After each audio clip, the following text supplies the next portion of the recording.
नमस्कार माझ्या सर्वांना. मी शिवानी. गावाकडच्या स्वादमध्ये आपलं खूप खूप मनापासून स्वागत आहे.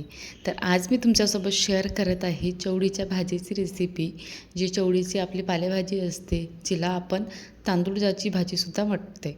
तर ही भाजी आज मी बनवत आहे. आमच्याकडे ना घरीच निघालेली आहे. म्हणजे थोडीशी जागा आहे अशी गार्डनसारखं. तर घरीच वाडीमध्ये अशी निघालेली आहे. तर तिला तोडून आणली, स्वच्छपणे 2-3 पाण्याने धुवून घेतली.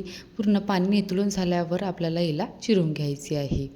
नंतर चिरल्यानंतर आपल्याला कढाईमध्ये तेल टाकायचं. त्यामध्ये थोडंसं मी जिरं टाकलेलं आहे व थोडी ठेचलेली लसूण टाकलेली आहे.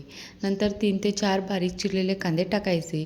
छानपैकी कांदे असे मऊसर होईल बा इतपत आपल्याला याला शिजवून घ्यायचं आहे. आता बघू शकता अगोदरपेक्षा कांदे थोडेसे मऊसर झालेले आहे. तर यामध्ये तुम्ही हिरव्या मिरचीचा वापरसुद्धा करू शकता किंवा लाल मिरचीचासुद्धा वापर करू शकता. आता मी ही जी मिरची वापरली आहे ही खूप जास्त तिखटवाली नव्हती. ही म्हणजे फिकी होती थोडी, म्हणून मी हिला जास्त प्रमाणामध्ये टाकलेली आहे लाल मिरची. तुम्ही तुमच्या आवडीनुसार मिरच्याचे प्रमाण कमी जास्त करून टाकू शकता. तिलासुद्धा थोडंसं 1-2 मिनटं परतवलं की त्यामध्ये जी चिरलेली भाजी आहे ना ती टाकायची आहे. आता एवढी सारी भाजी कढईमध्ये मावत नाही लवकर. तर कसं करायचं की थोडीशी टाकायची, तिला मिक्स करायची आणि मेन म्हणजे तर गॅसची फ्लेम हा पूर्ण प्रोसेस करताना ही भाजी शिजवताना हाय ठेवायची. नंतर काही वेळाने याला आपल्याला लो टू मीडियम करायची आहे. बट टाकताना भाजीची फ्लेम ना म्हणजे गॅसची फ्लेम ना ही थोडी हाय ठेवायची. म्हणजे जसं टाकाल ना तशी ती भाजी ना थोडीशी सुकडायला लागतात. भाजी जशी सुकडेल ना तशी जेवढ्या प्रमाणामध्ये तुमच्याकडे भाजी आहे ना ती आणखी तुम्हाला कढाईमध्ये टाकण्यासाठी जागा मिळून जाते. तर आता बघू शकता मी पूर्णपणे भाजी टाकली आणि एकाच कढाईमध्ये इतकी सारी भाजी आलेली आहे. खूप जास्त प्रमाणामध्ये होती कारण की सगळ्यांसाठीच बनवायची होती.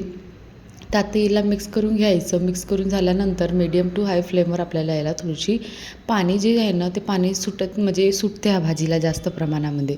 तर पाणी सुकतपर्यंत आपल्याला याला असंच परतवत राहायचं आहे. तर आता पाणी थोडंसं बघू शकता कमी झालेलं आहे. तर यामध्ये मी चवीनुसार मीठ टाकलेलं आहे. सोबतच थोडंसं ना मी आमचूर पावडर टाकलेलं आहे. हे टाकणं अगदी ऑप्शनल आहे. तर थोडीशी टेस्ट चांगली यावी ह्यासाठी.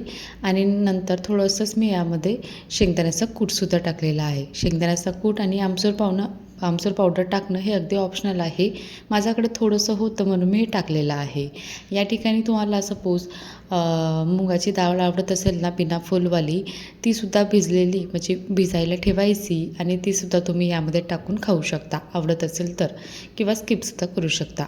अशा प्रकारे हे सगळं टाकल्यानंतर हिला मी 1-2 मिनटं आणखी शिजू दिली आणि अशा प्रकारे ही भाजी तयार करून घेतलेली आहे. खायला अतिशय टेस्टी वाटते आणि बनवण्यामध्ये सुद्धा जास्त वेळ किंवा जास्त वस्तूसुद्धा म्हणजे साहित्य लागत नाही आणि कोणी पण पटकन एका याच्यामध्येच बनवू शकेल अशी भाजी आहे. तर कशी वाटली आजची ही रेसिपी? आवडली असेल म्हणून बघा आणि व्हिडिओला लाईक, शेअर आणि चॅनलला सबस्क्राईब करायला विसरू नका. अशाच रेसिपी बघत राहा, एन्जॉय करत राहा. चला तर टेक केअर, बाय.